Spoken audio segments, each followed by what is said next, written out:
mister Shivprasad दास महोदय को पुष्पगुच्छ उत्तरीय मानपत्र एवं भक्त मानकर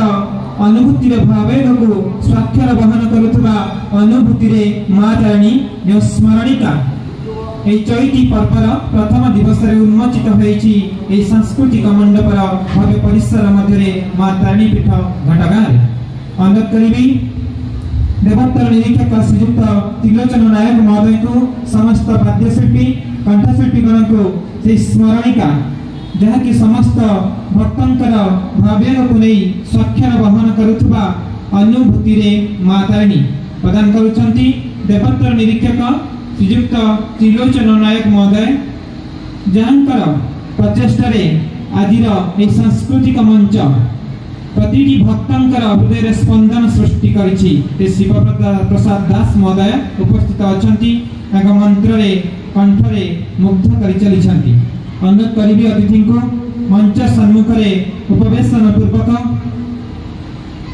एही भजन अवशिष्टांश को श्रवण करने निमंते आसंतुन दर्शक बंधु ये अवशिष्टांश को आम श्रवण करवा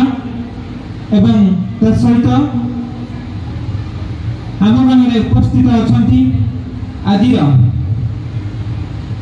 मंच सम्मुख भाग रही प्रसाद वितरण मंडप से प्रसाद वितरण मंडप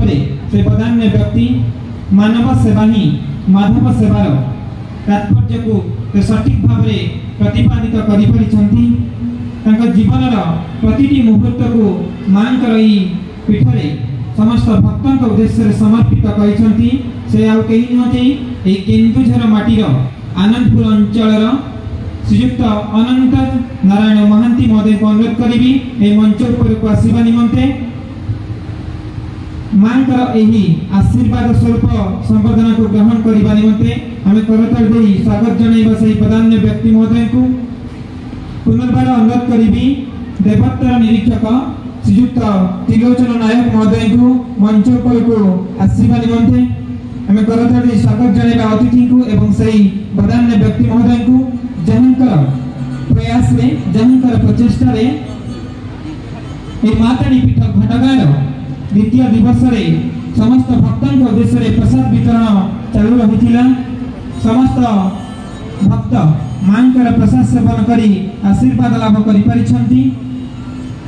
मानव सेवा ही माधव सेवा आम समस्ते जानती तथापि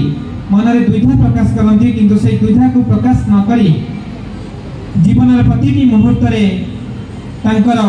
प्रसाद वितरण कर प्रत्येक वर्ष परी चलित वर्ष अनुरोध करी देवोत्तर निरीक्षक श्रीयुक्त त्रिलोचन नायक महोदय को पुष्पगुच्छ उत्तरीय मानपत्र एवं सही भक्तंकर भावे को नहीं